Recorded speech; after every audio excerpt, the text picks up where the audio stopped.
કયો આજના વિશે કઈ વાત કરો. કઈ નવું કેવું હોય તો કહી શકાય. હો, આપણે 5 મિનિટ લઈએ બધા. એક પ્રયાસ હતો સર, હમ જ્યાં ડેમો પ્લોટ આપણે સૂરજમુખીનું બી વાવ્યું હતું અમે ગયા વર્ષે.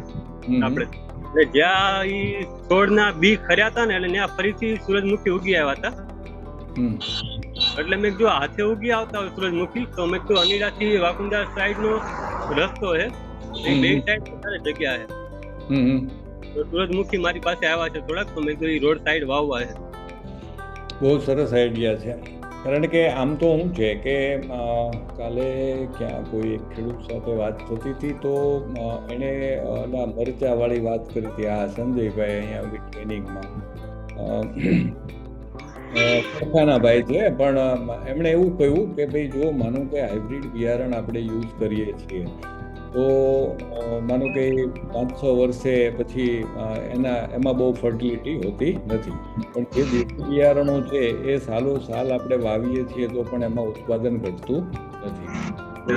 દેશી મરચાં દર વર્ષે વાવે છે અને દર વર્ષે સારું ઉત્પાદન લે છે અને એનું એ બિયારણનો ઉપયોગ કરે છે. એટલે એ બહુ સારી વાત છે. તો એ કરવા જેવું ખરું.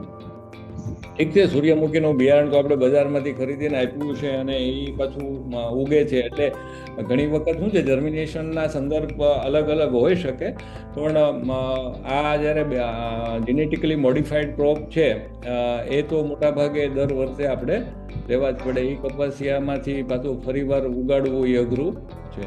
એટલે હાઇબ્રિડ 5-6 વર્ષ સુધી વાવી શકે અને બીટી છે એ 1 જ વર્ષ સુધી વાવી શકે.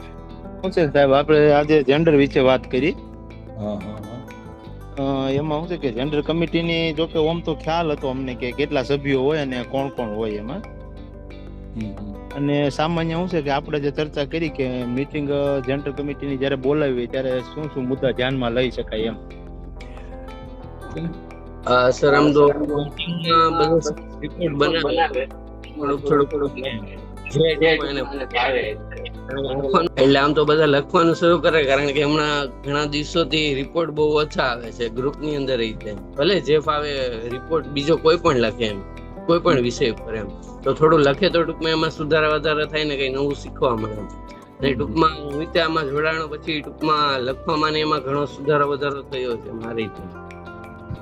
સર આ છે પેલા તો લખાણની વાત કરીએ તો રિપોર્ટ રાઇટિંગ તો લગભગ બધાની એકબીજાની હેલ્પ લઈને કરતા હોય, પણ આ સ્લેકમાં જે લખાણની વાત છે એ બધાનું થોડું અલગ અલગ હોય. કોઈ 1-2 દિવસનું ભેગું મૂકે છે તો કોઈ અલગ અલગ રીતે મૂકતા હોય. તો લખાણમાં થોડોક સુધારો આવે એવો પ્રયાસ કરીશું. અને સ્પેસિફિક જે ખેડૂતને મુલાકાત કરી છે કે કોલ કર્યો છે એનું નામ કે કોડ હોય તો પણ એ સારું રહે. તો ઇફેક્ટ પડે એમાં કે આપણે આ કામ કર્યું છે ને આપણે ટ્રાવેલિંગ સીટમાં લખવું હોય તો પણ સારું રહે કે આ ખેડૂતને કે આ કોડ વાળા ખેડૂતને મુલાકાત કરેલી છે. બરાબર, કારણ કે આની આ વિગતો આપણે ડેઈલી શીટમાં લખવાની છે. હા, આમ તો બધાએ સ્લેકની અપડેટની વાત હતી તો બધાએ થોડું કીધું, પણ હું પૂછું એ થોડોક ટોપિક ચેન્જ થઈ જાય એવું છે. મેં છે ને બાયોડાયવર્સિટી ઉપર પ્રપોઝલ એક સ્ટાર્ટ કરી છે લખવાની, તો ખાંભા બાજુના ગામડા પસંદ કર્યા છે. તો જગદીશભાઈ અને પંકજભાઈ, તમારા ધ્યાનમાં કોઈ એવો ટોપિક છે કે જે આપણે આ પ્રપોઝલમાં એડ કરી શકીએ જૈવ વિવિધતાને લઈને, કે ક્યાં લોસ દેખાય છે અને ક્લાઇમેટની એના ઉપર શું અસર પડી છે અને આપણે શું એડ્રેસ કરી શકીએ એવું કંઈ? એક આપણે એસસીએલ ને બાયોડાયવર્સિટી ઉપર એક પ્રપોઝલ લખી રહ્યા છીએ. શું થાય છે એ તો પછીનો પ્રશ્ન છે, પણ થોડુંક માનસી સાથે ડિસ્કસ કરજો તમે. તમારી રીતે કંઈ આઈડિયાઝ આવે તમને કે શું બાયોડાયવર્સિટીને લઈને આપણે વર્કઆઉટ કરી શકીએ એમ છે, શું સમસ્યા છે અને એનું આપણે સોલ્યુશન શું લાવવાના છીએ. એક સમસ્યા મને જોવા મળી હતી આપણે તાવડિયા, લાસા અને એ બાજુના ગામમાં. તો ત્યાં એક વાત મળી હતી મને કે નદીની શરૂઆત અહીંથી જ થાય છે આમ વહેવાની, પણ પાણી અહીંયા વધારે ટકતું નથી. એમ જ્યારે શિયાળો પૂરો થાય ને એટલે પાણી પૂરું થઈ જાય. નીચાના આપણે આ બધું સમઢિયાળા, ઈંગોળા પાણી તો ભરપૂર મળી રહે, પણ જ્યાંથી નદીની શરૂઆત થાય છે ત્યાં જ પાણી રહેતું નથી. છે કે ભાઈ માનો કે જ્યાંથી પાણીનો વહેણ જે આવતો હોય ને એ વહેણને થોડું અટકતા આગળ વધે, તો જેથી કરીને ત્યાં પણ પાણી રિચાર્જ થાય એવા પ્રયાસો તો આપણે લાસા તાતણિયા ધાવડિયાની અંદર કર્યા છે 2005ની અંદર. પણ હવે જુઓ તમે ત્યારે શું થઈ શકે એવું છે, તો પછી એના સોલ્યુશન એ આપવાના છે લોકોને પૂછીને. અને આપણે એ બાજુના જ ફોરેસ્ટને લાગીને આવેલા ગામડાઓ ઉપર જ ફોકસ કરશું. એ લાસા, ભાણિયા, ધાવડિયા, આમ પીપળવા, પછી બોરાળા, એ બધા ગામો છે, એ પટ્ટો છે કે ફોરેસ્ટને લાગીને આવ્યો છે, તો બાયોડાયવર્સિટીની ઇફેક્ટ વધારે ત્યાં દેખાય, એટલે તો એના ઉપર આપણે કંઈ કરી શકીએ, તો એવું વિચારીએ અત્યારે.